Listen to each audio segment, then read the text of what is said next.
A tale of three Aussie Epergnes, Don, Tony, and Mick. In the truly weird world of Australian silverware, three Epergnes act out an Aussie folktale.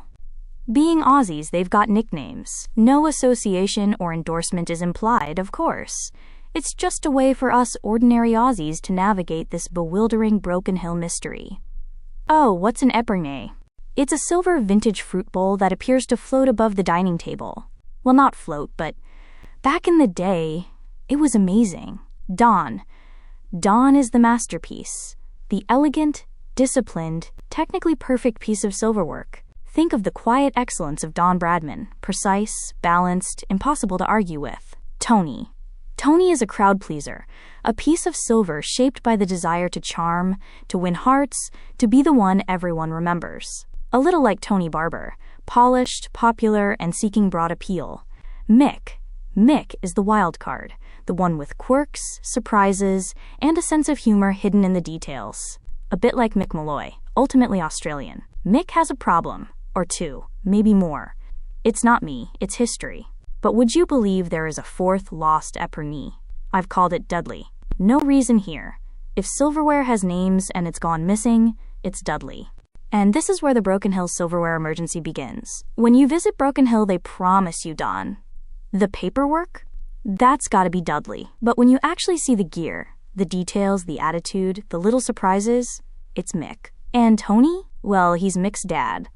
It's not a scandal. It's just the kind of mix-up that happens out bush. And if anyone's lawyer ever asks you about those names, you simply agree politely and then become so hopelessly confused. It might look like anyone can go to the shed and just knock up an Epergne, but not so. There are rules. 4 must-haves.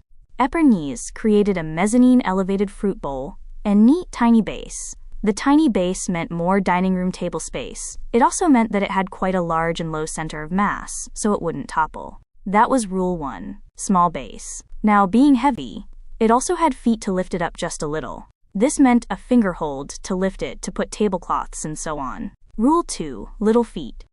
It is not something you would think about unless you are planning an 1880s dinner party. It has to fit in and look like a table setting. Figurines have to be monumental, not lively and kid-friendly. Rule 3, monumental.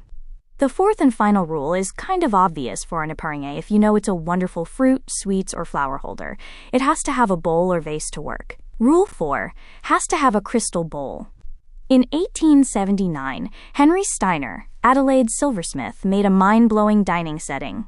Don ticked all 4 boxes: small base, little feet, monumental figurine, and neoclassical inlays, and not 1 but 7 bowls. The Don won gold medals and was the talk of the Australian colonies. Gold, gold, gold! We are lucky today that Steiner's, quote, following the rules Epergne is in the Powerhouse Museum. Totally awesome, mate. Powerhouse report. 39 inches, 1 small shepherd.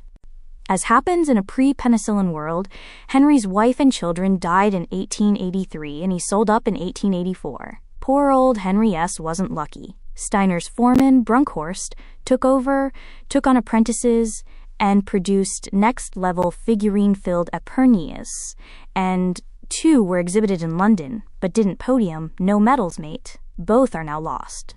Odds on the second one was sold to Adelaide's nouveau riche, Agnes Rasp, and auctioned off when she died. Contemporary reports in 1886 and 1,936 to 30 inches, Stockman greater than 1. Mrs. Rasp's lost Epergne, Dudley. And the Dudley ghost may drift along beside you, a whisper from the past, as you go by the Kirsten Mining Museum's silver tree display. The second problem for Brunkhorst's continuity dream, after struggling to find Steiner's Epergne sweet spot, was an Adelaide silversmith competitor, Vent, who seems to have taken the style crown. Rasp identified the Broken Hill deposit in September 1883 and soon after proposed to Agnes. In January 1885, the value of the deposit was realized. Although newspapers said commissioned, it is more likely Rasp discussed Brunkhorst's production of a spec piece. He married in July 1886, honeymooned in Broken Hill, then went on to Europe while Brunkhorst and his 7 apprentices worked away on Tony. Okay, I just picked a number of apprentices. There were a few, probably not 7. What could go wrong? Sure, Charles Rasp had never owned a dining table before, but who wouldn't want a scale model of Broken Hill, with, to scale, a 40-story palm holding the fruit bowl in South Broken Hill? What? Don't bang on about the 4 rules. They are just guidelines. Before long, everyone will want a Tony. I would have thought that Mrs. Rasp would have loved Tony. Looks like she went with the less crazy Dudley. Have you read the Adelaide Observer, the 24th of March, 1888? The article on page 36 is interesting. Charles got his company to foot the bill and present it to a retiring mine manager, Wilson. Nice one, Charlie. Everyone is happy. A word of kindness here for Mrs. Rasp. She was put in an impossible position. Once someone utters a piece of anatomy, the palm tree dominates the room. It really can't be unseen. Even if Mrs. Rasp didn't say anything out loud about Tony, it would have played on her mind. Brunkhorst must have been burnt, because after that all his ads say, all prices clearly marked. The story would have ended there, with Tony and a rather disturbed silversmith. But what about those apprentices? It only takes one to go rogue. And it turns out Broken Hill is the place for a rogue to go rogue. Brueggemann, having finished his Brunkhorst apprenticeship, arrived in 1890 with lots of figurines in his pocket, Broken Hill's first and very own silversmith. Tony had broken 3 of the 4 rules. Years passed. Brueggemann and his figurines, and finally Mick came to him. He had to break the 4th rule, a silver fruit bowl holder with no fruit bowl. Mick, son of Tony, broke all the rules. He was a statuette.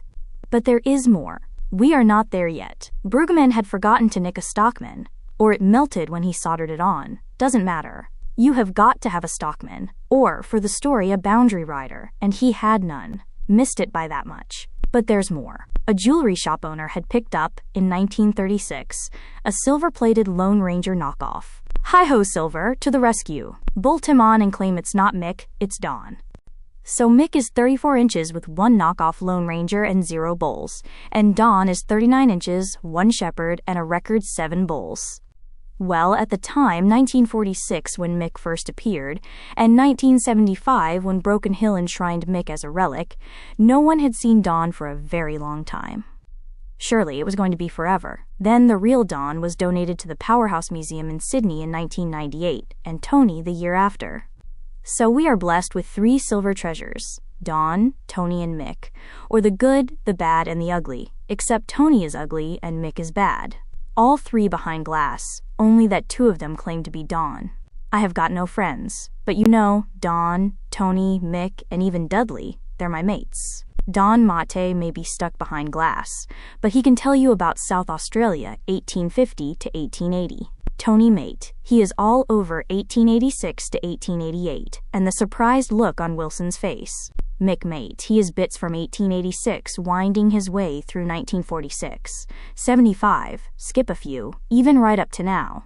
I love a conspiracy theory, and I think I have a reason for the Broken Hill clicks. Why, I ask you, if I start asking questions about Broken Hill's silver tree, how can it be the Don? Do people not answer emails or look right through you? Mick is alive, at least in Broken Hill's culture. He is a lightning rod for local pride, and you don't mess with the story. Dudley? Well, he's out there somewhere, up to something fine arts, I reckon.